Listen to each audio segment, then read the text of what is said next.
We're about to be on. All right, everybody. Welcome to the BBE Podcast. I'm your host, Jeff Gatsby Wilson. It's the Black Business Entrepreneur Podcast. Today we have my man Arif Khatib from California in the building. Arif, how you doing, man? I'm doing great, bro. Thank you, man. Right. Happy New Year and all that good stuff. We haven't spoken in a few months, but Happy New Year and all that good stuff.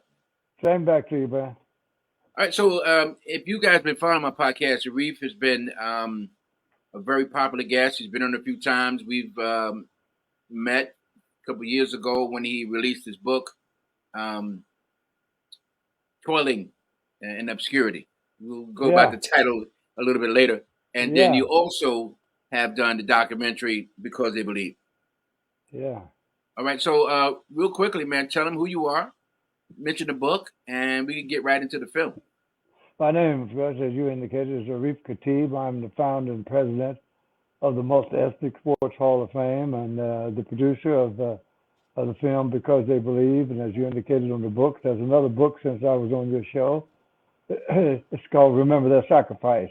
And that's doing very, very well in the marketplace all over the world. Yeah, congratulations on your success with the book and with the film, man. Now I met you finally in Atlanta at a screening for the film. Because They Believe. You were there with Dr. John Carlos, among some other people. It was a great event, man. Tell me, how was that event screening in Atlanta? It went really well. It went really well. And between you and I took it there so that Frederica Whitfield, anchor on CNN, could see that. And as you well know, she was on air that day. And by the time she got off air, could get over there on the traffic, we were done. But her dad's in the film. And so I told her I would bring it down there, and she was very happy about that. Obviously, was prepared to come by and see it after it. But as you well know, and you well said, you were there, you saw the screening. It went really, really well. And thank you, brother, for showing up and doing the interviews. Yeah, man, I appreciate, man, being a part, of what you're doing. Again, I look at you as a mentor and father figure, and just somebody who inspires me to do what I do. But back to the film now. What was the actual release date for the film? Because I know you released it about a year ago. Is it or more? Well, what happened? We did two screenings. We did a screening in Atlanta.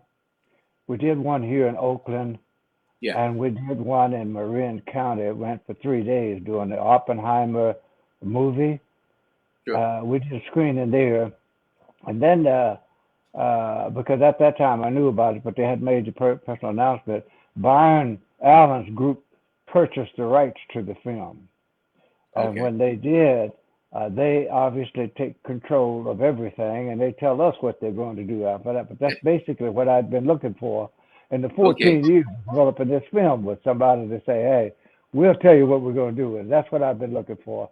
So now to answer your question, it will debut this Friday, February the 2nd on Apple TV.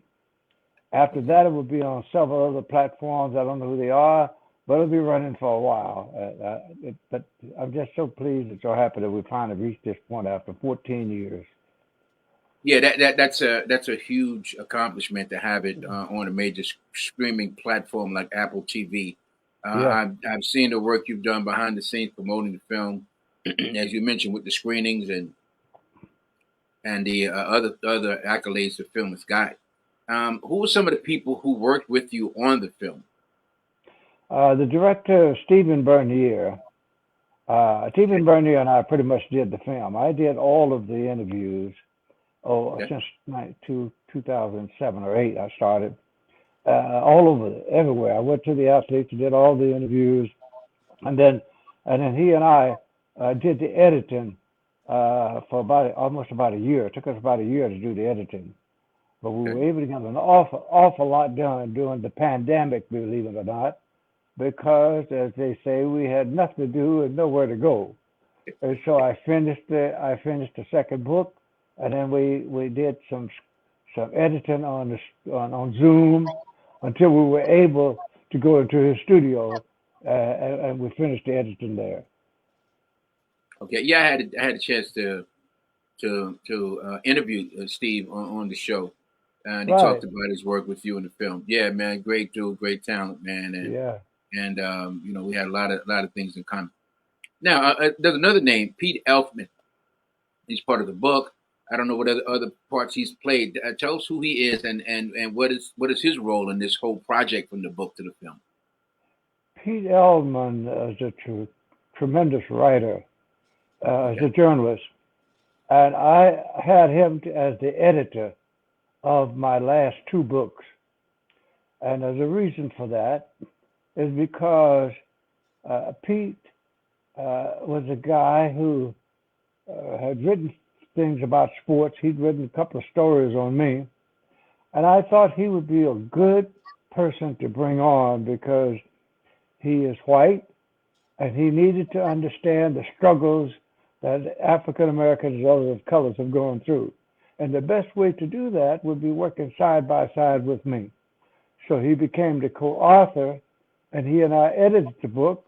Now over to the film. Because we're getting along so well, and he's done such great work, I brought him in as a contributing writer to the sure. film.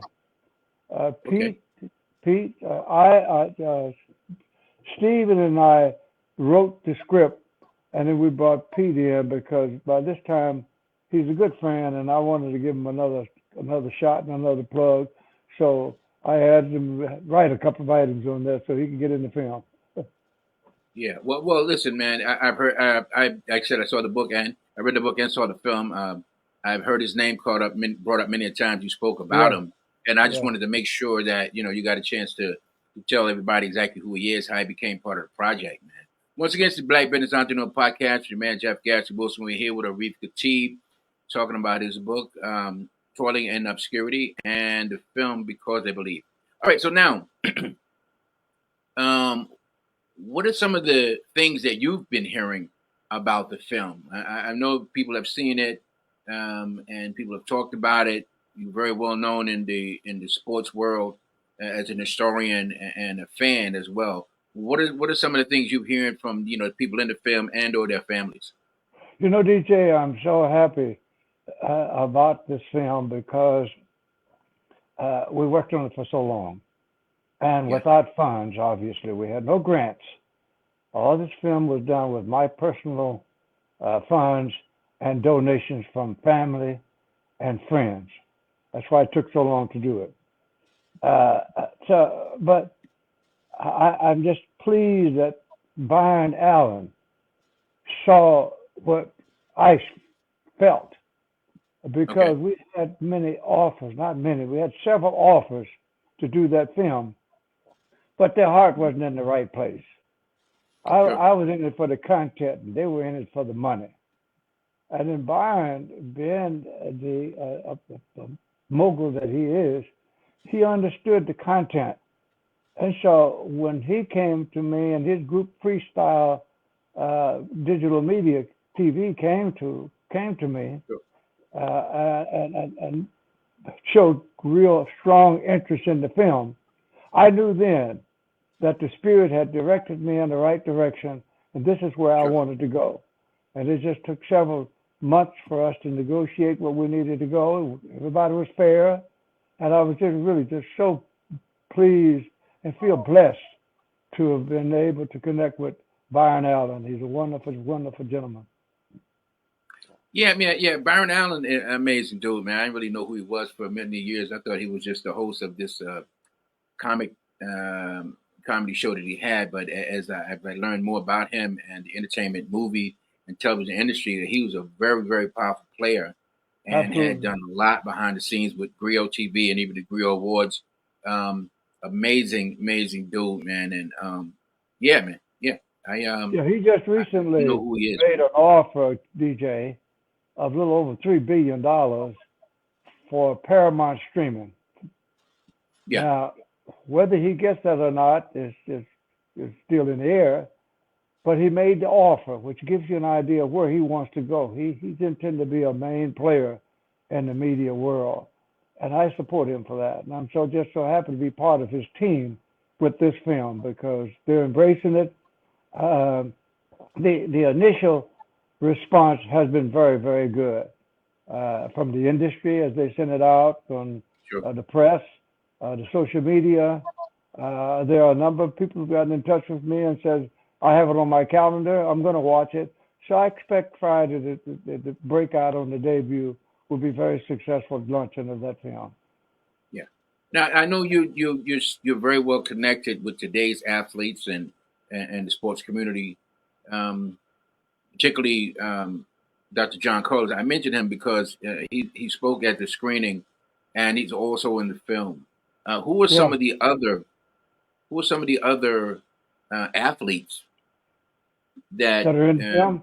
you, you'd like to mention? Yeah, that are in the film. I know there's quite a few. You can't mention them all, but there were Yeah, it's some about definitely. Yeah, go ahead. 16 to 17 of us, if I remember. Dusty Baker is among them.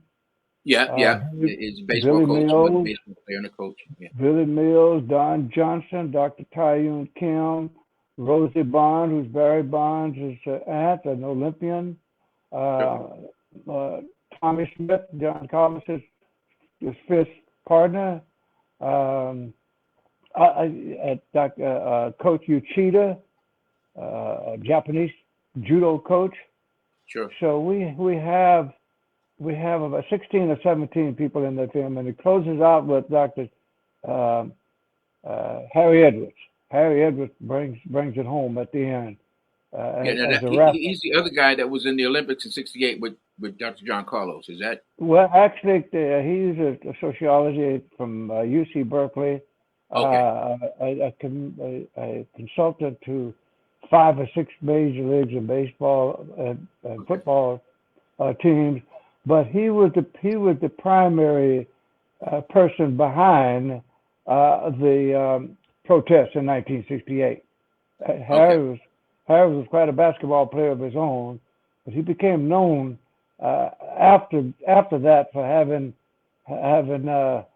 initiated that boycott. And so he's a Yeah, very, very, very articulate and intelligent dude, a good guy. And so I use him to wrap up all that a combination of all the things that the athletes had said in their interviews. sure. Harry takes it home big time. Yeah, he definitely does. Now, films like this are very rare. Like I've seen films of historical films about different topics. This is a rather unique film when it's about the sports athletes.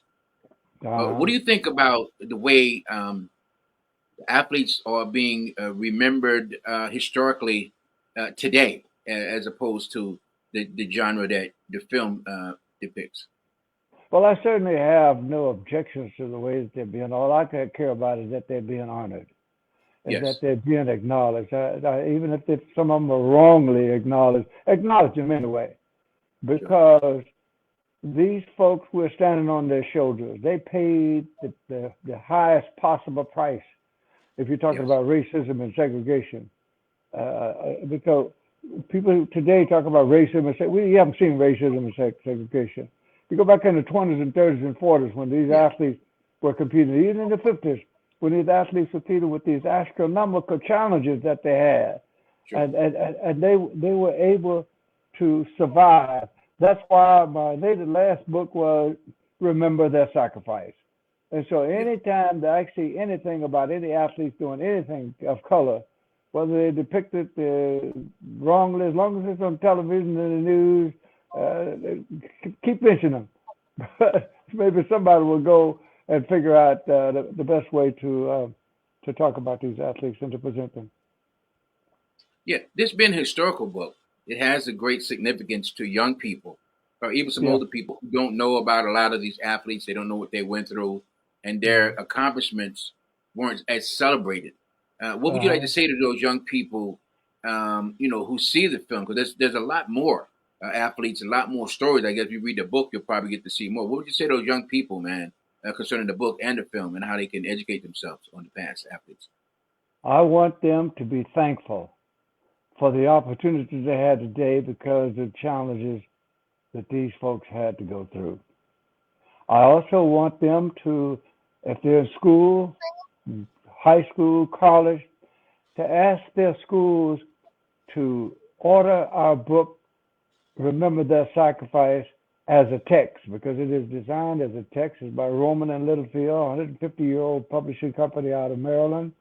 And they've got that book all over the world. In fact, it's in 7 or 8 universities right now, and I just heard that they sent it out to 13,000 libraries, and also at historical black colleges. So for you students that's watching this show, are you going to watch the film? Have your school to order the book, because this film will be shown in historical black colleges, I'm told.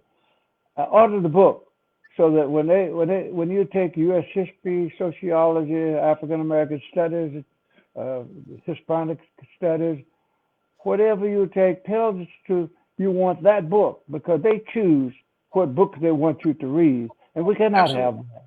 That has to stop. So you can demand it. No, we want this book as our subject. I'm so happy that the colleges that have taken the book, I did it on their own, some of them, and some of them were asked to by their students.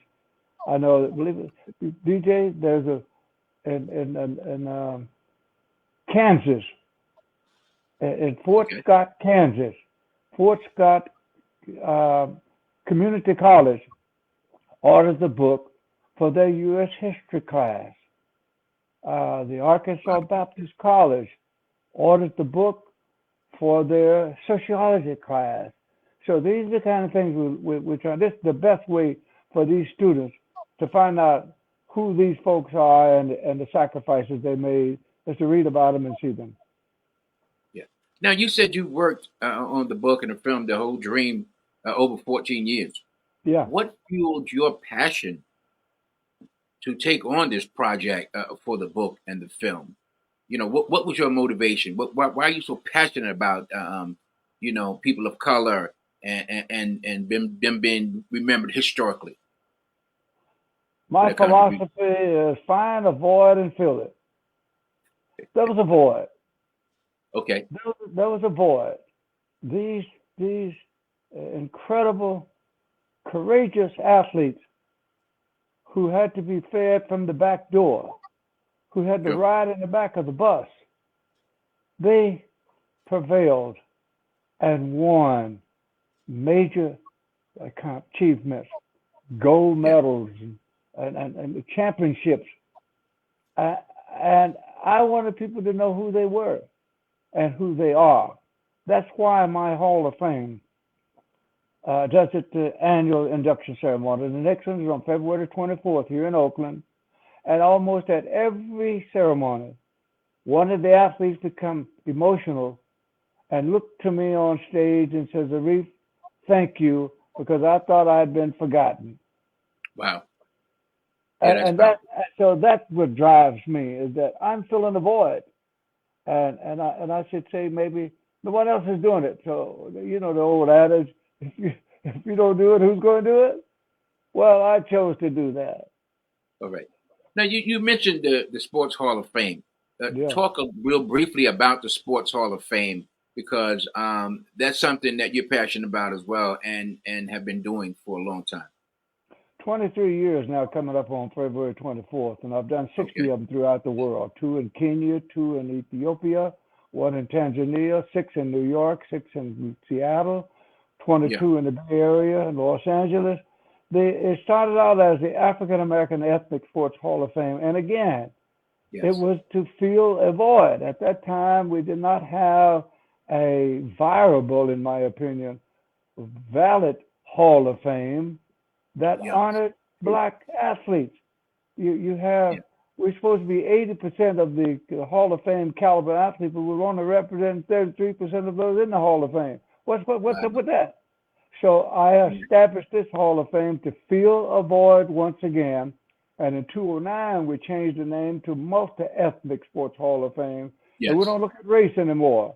We look at athletes, no matter their color, as long as they've made contribution to the progression of people of color. Yeah.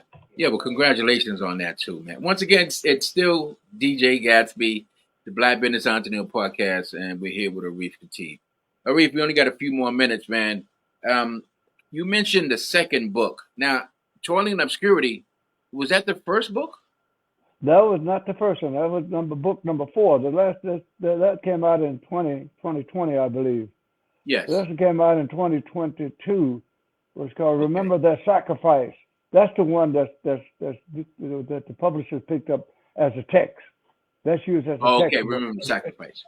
It's Okay. available anywhere, but they're pushing it as a text. It's not like the other book where I'm doing a lot of book signings, but they're not so Yeah. much people call and then have me to sign books that the publishers had sent them.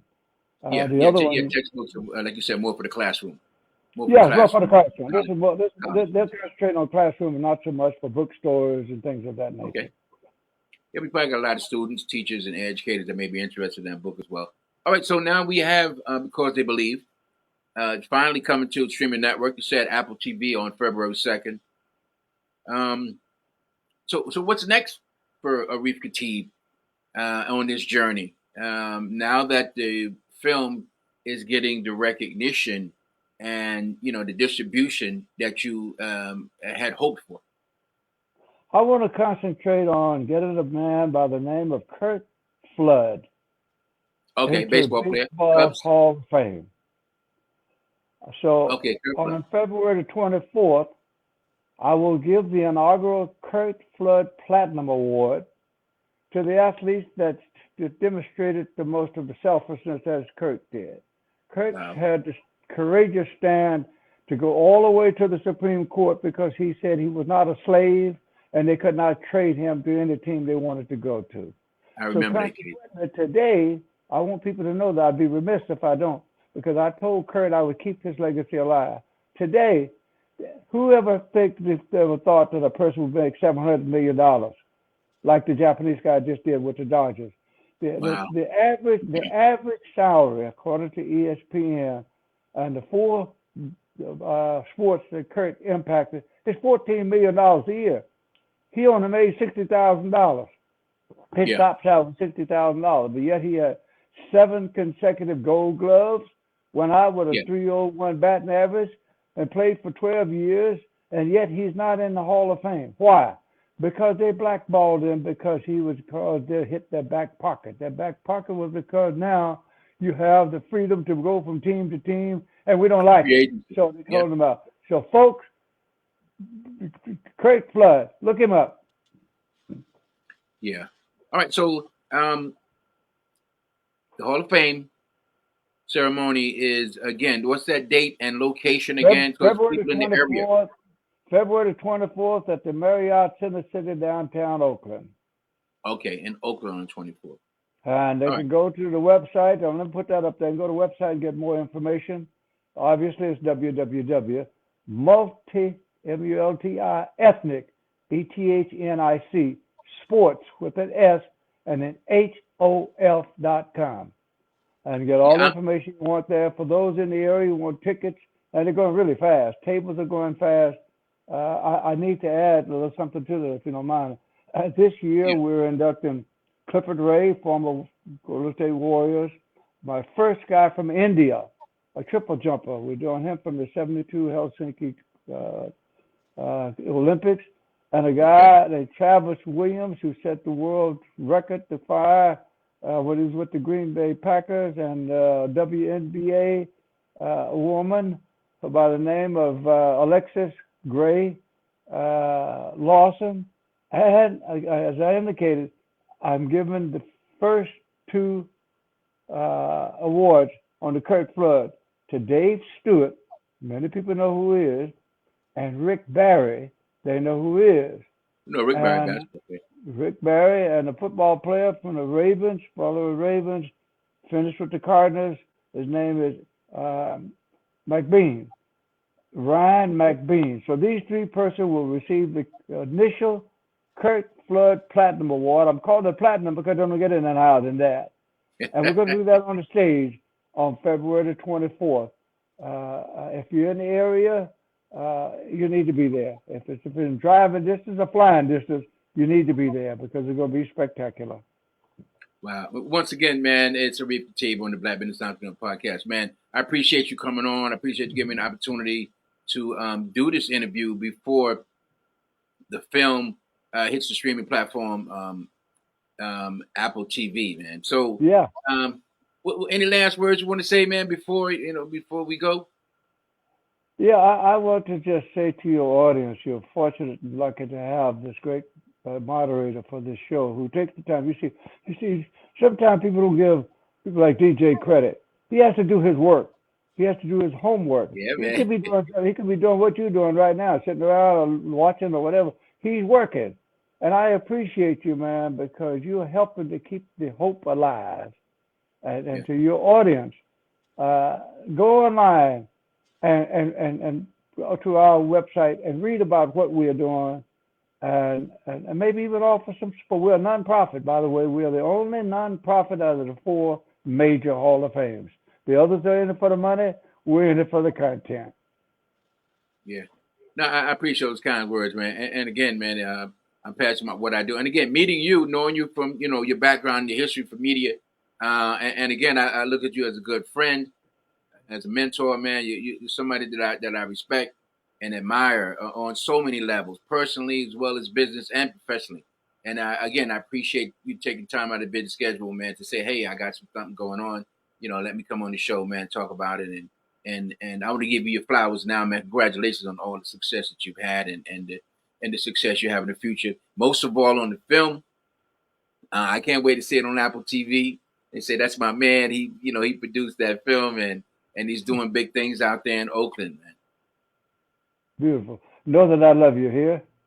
Yeah, love is real, man. Love you right back. All right, so once All again, right. it's Jeff Gatsby Wilson, the BBE Podcast. My man Arif Khatib out there in Oakland, California.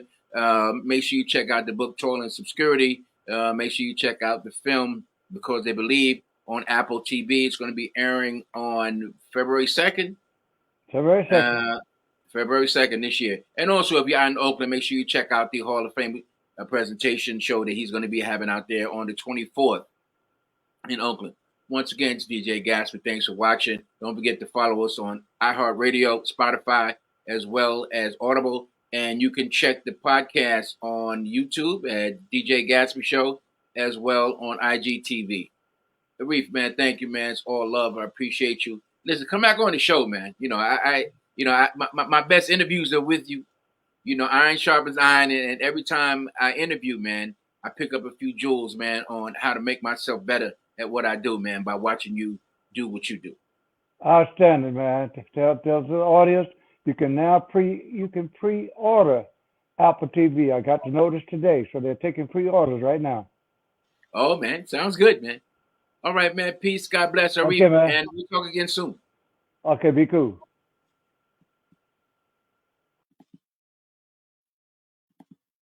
Once again, everybody, you've been watching the BBE Podcast with Jeff Gatsby Wilson.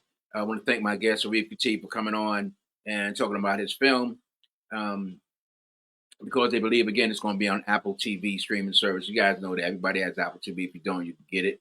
Check the film out. And also, you can check out his book, Toiling in Obscurity. It's an historical aspect where he talks about unsung and unheralded athletes of color. So, again, thank you for watching. Look for my upcoming episodes of the BBE Podcast. I want to thank everybody who's been a guest. Don't forget to follow me on Facebook, Instagram, TikTok now. All right. And also all episodes of the BBE Podcast on YouTube.